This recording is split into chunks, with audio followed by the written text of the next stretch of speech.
All right, here we go. We're going to jump right into it. Now, one of the questions, because we live off grid. If you're new around here, maybe you're thinking about living off grid.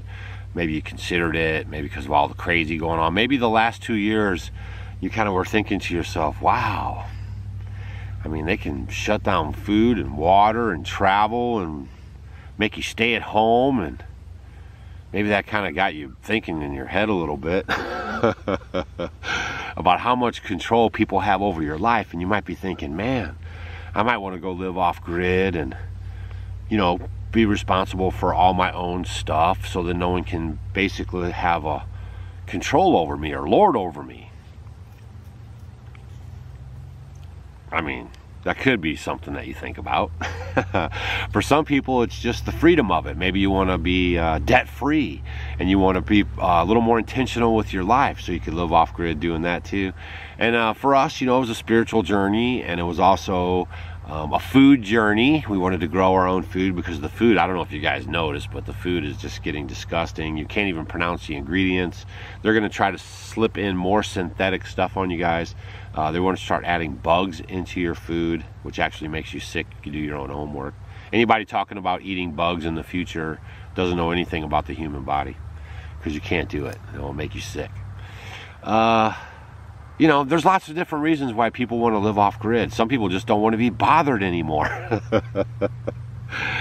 But in our case, we just wanted to have more control over our life and the inputs like the lights and the food and the water, stuff like that. So for us, that was more intentional, and also our health. The wife was having some thyroid problems, and so we were kind of linking the health problems to the food, and so everything just made this perfect storm. Now, I almost fell over backwards here. Now, when we went to move off grid, we found 11 acres, and when we were actually going to get an RV, and we were going to move into the RV, and then we were going to figure it out from there. And then I started doing some more homework, and then I thought, wow, I could just build a log cabin. So I sourced some wood out of the forest, I put it through the sawmill, and then I assembled our log cabin that we live in now. We've been there 13 years. And so that's really worked out good for us. But this video is to kind of help you out. You might not be able to do something like that, but probably what a lot of you can do is get an RV. You could probably find a used travel trailer online and pick up a used RV. And I'm going to give you a couple of the benefits that getting an RV for your off-grid adventure to start off and everything, why it's a good idea. Okay, so hang with me here. I'm going to give you some good tips on why this will be a good step for you to ease into the off-grid life, and I'm going to give you also some tips on what it's going to teach you, because these are things that you need to know if you're going to live off-grid. How living in an RV first will help teach you these things. Okay, so let's get busy. The one thing it's going to teach you is about space, right? So most of us are coming out of the city. My wife and I, we lived in a 2,000 plus square foot house. It was huge, 5 bedrooms, upstairs, downstairs, 3 bathrooms, 2 living rooms, right? And most of you guys are doing that. You're choking on that mortgage, going to work every day for that job that you hate, right? Just so you can pay that bill, so you can live the American dream. Yeah, we were there, man. We got trapped in it too. So the first thing that the RV life is going to teach you is space. Right? Because when you go to live off grid, you're not going to build some over opulent house with a lot of rooms and extra living rooms and 5 bathrooms. You're going to build something small and functional, something that doesn't require a lot of heat, a lot of electricity. Those are the trick bags we've been put in, right? We've been put in these trick bags. We started off with these small houses. Remember those houses they have? Go look at the old neighborhoods wherever you live. Go find those old neighborhoods. And all the houses were like little small brick houses, and they worked real good to raise the family in. And then the houses started getting a little bit bigger, and a little bit bigger, and a little bit bigger, and a little bit bigger. And guess what else got bigger? The payments. The price got bigger, the money got bigger, the payments got bigger, and the bankers' wallets got bigger. right? So that's one of the trick bags we've been put on and programmed into as we live on the grid, is buying all these big old things that we don't need. You'd be surprised how little space you could actually live in and actually be comfortable in. So that's one of the things that the RV life is going to teach you, is space. This is 27 feet right here. So you have to live your whole life now in 27 feet versus like 2,500 square feet. So that's one thing it's going to teach you. Probably figure that out. The next thing it's going to teach you is about water. So when you guys are getting ready to go off grid, one of the things that you guys are going to have to keep in mind, well maybe, is how much water you go through. That's a big thing to think about. That's probably one of the most questions, well, probably top 5 questions that we get about living off grid is how much water do we go through? Or when you're sizing your water system, you know, we live 100% off rainwater, in case you're new around here. If you're sizing your rainwater system, you're like, well, how much water do I use? And there's certain cheater Google things you can use to say, like, how much does the average person use in water? But you got to remember that those numbers are inflated because the average person is using way too much water.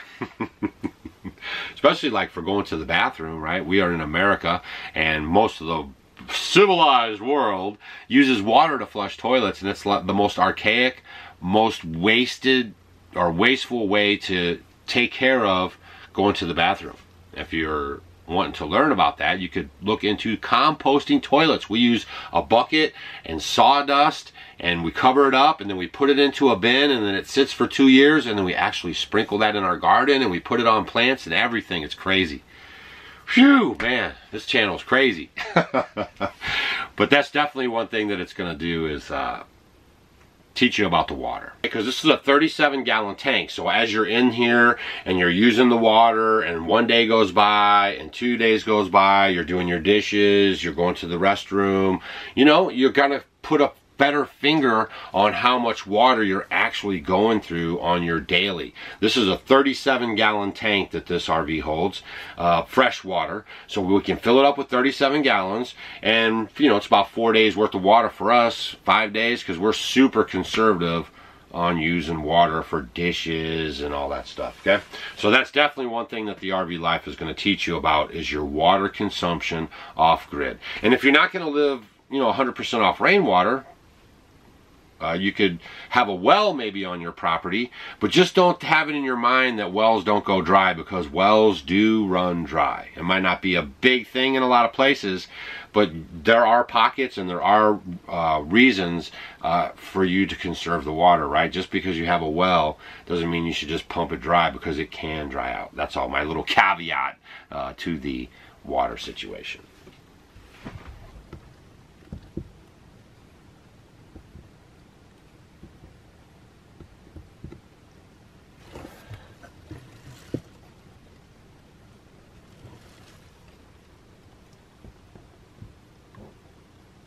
Next thing the RV life can teach you about is your solar usage. How much solar power you're going to require, if that's what you're into, on your off-grid property. Now, if you've been following our channel for a while, you know that we live 100% off-grid with no solar power.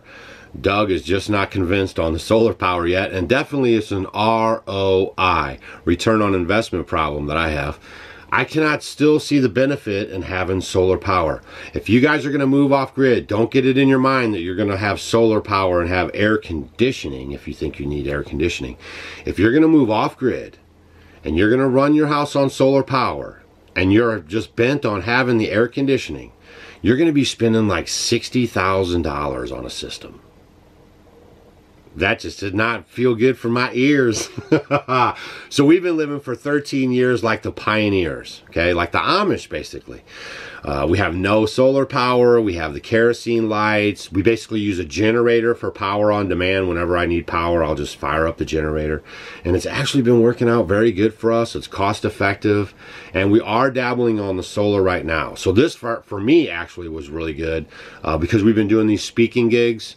And in case you're new around here, my wife and I travel the country and we go to different speaking engagements so we can help you guys get off the rat wheel, and so we can answer your questions, so we can tell our story, so you can hear it with your own ears, and you can be like, man, I think I can do that too. Because, you know, that's all it takes sometimes, is just for you to hear someone's story, and that can empower you enough to think, man, if they can do it, I can do it. And then that could just totally change your life, right? I mean, it's very powerful stuff. So while we've been in this RV, it's got the solar panels up here on the roof, and we don't even have this at our house. So it's been kind of showing us how to monitor the system, right? So that's one thing about the solar stuff, you guys. You start freaking out about the solar stuff. I know I have worries about, I don't know about worries, but you know, it's just kind of on my mind.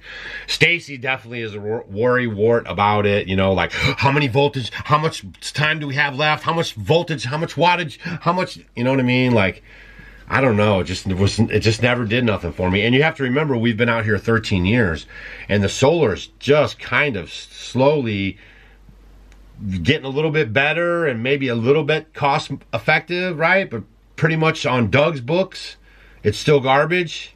It's still no ROI, return on investment. So, I mean, that's still a big problem for me. I am working with a company right now. They're doing a great job guiding me through everything. I got videos coming up right now that I'm working on, putting in the new system, and I'm going to put a new system in up at the barn, and I'm going to walk you guys through the whole thing, and then you guys just make your own decisions about it. I'm not your solar spokesman, but I'm going to use it, and I'm going to put it in, and I'm going to tell you guys so truthfully how it works. A lot of these videos, they show you stuff, and they never revisit it. They never be like, man, that turned out to be junk, right? So that's what I always want to be totally 100% honest with you guys on what's going on. And that's why when I installed the solar in the first half, the first system we got, I wanted to see it in action. I wanted to put it in. I was kind of documenting it, but I also want to make sure I'm watching out for you guys. I do not want to bring you guys companies or any kind of shady, slim shadies, anybody that's going to monkey business you around, okay? Whenever I give you guys a link and I say this is the stuff, most of the times we're not even affiliates, but if I do that, just know that we've vetted this stuff and we take this stuff very seriously, that we do not want any one of you guys getting ripped off or taken advantage of. So just please know that. That's totally in my heart, 110%. So the solar system has been kind of interesting for us because we don't really mess with it, and we're learning now, you know, how to watch for the watts coming in. We're learning now how much electricity does a little bitty refrigerator use, right? So that's what we're learning too.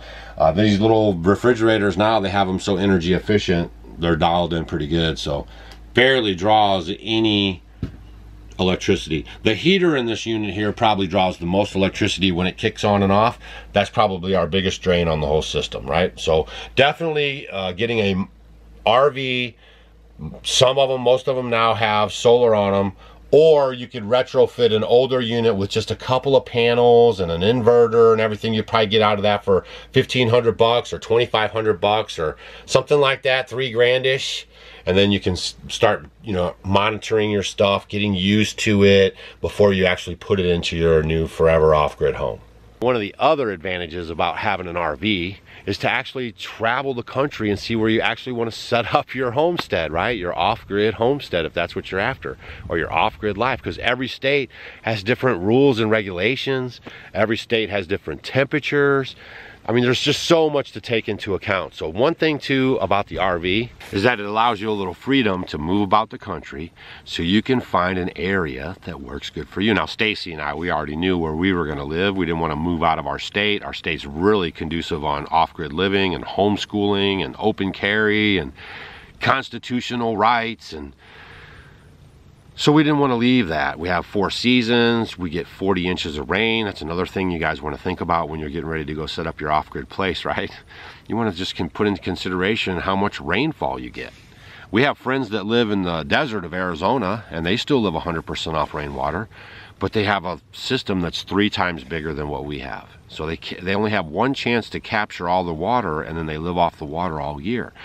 So you'll have to take that into mental note when you're setting up your homestead, that you have to make your system 3 times bigger to hold more water at one time. For us, 1,500 gallon tanks, 2 of them, 3,000 gallons, works really well because we get enough water that we're always turning that over. We never run out of water. And so that's just something that you have to consider when you're gonna set up your off-grid place. That's it really. We're traveling right now. Stacy's going to talk at a woman's retreat. And she lives the life of Riley. I get to chauffeur her around and stuff. And while we've been kind of on our little journey here, we're at our friends here in Kentucky, Amish friends. So this is just a real quick little, you know, just something to kind of get your mind thinking on a way that you can break free from the system, right? And get out of that crazy mortgage. You know, the best way to get out of that mortgage payment is sell your house. I don't know, a lot of people get caught up on that. It clicked right in my mind. We had a mortgage payment and we were paying it. It was heavy duty. And man, it wasn't like I just didn't think in my mind, I can't move anywhere. We have a mortgage payment. I put a for sale sign in the yard. I mean, we sold the house. We took the little, you know, equity that we had there, and we sold all of our other stuff inside the house. Can you imagine? We sold 2 couches, 2 love seats, 2, you know, the beds, the everything. We sold everything except for the silverware and a futon, which is a couch that turns into a bed, and a coffee table. That's what we left with. And maybe some clothes and a few other little things. But man, we really scaled back, which freed up some money so we can invest in our future. So if you guys just maybe develop a philosophy of how can I instead of I can't, that'll go a long way. So hit that thumbs up on the way out today if you guys got some information. Make sure you subscribe to our channel. I know we're kind of missing some videos here and there. We're super duper busy, but we're gonna get back to making these daily videos or every other day videos for you guys to help you guys, you know, navigate this crazy that we're going through. Please, please, please, don't get lazy because we just had these midterms, because their plan's not going away, you guys. I'm just here to tell you. And then I have more explanations too about the RV life coming up on future videos, because if you guys watch the last 2 years and the way they're wanting to limit your freedoms of movement, that's this whole electric car thing is a big scam to limit your movement. But you might want to get out and see the country while you can. And I have grandkids, and I fear that my grandkids will never be able to see some of the places that I've seen in this great country. So another reason why to have an RV, maybe you can get out and see this great country. All right, so make sure you're subscribed to our channel. Hey, leave a comment down below. Have you thought about getting into an RV and living off grid, traveling around to try to find a spot? Or maybe you found a spot and you're thinking, man, could I live in an RV? One thing you want to think about too, if you're in the cold areas, you want to get an RV that can handle 4 seasons. You don't want to be freezing inside of your RV and creating dangerous conditions. So make sure you are keeping in mind, being mindful of the conditions that you want to, you know, think about living in, and make sure you get an RV that'll take you there and let you experience that. All right, leave a comment down below if you ever thought about living in an RV to start your off-grid journey. See you guys on the next video, and I'll keep you informed on Stacy's little talkie thing that we're going to right now. Okay, have a great day, guys.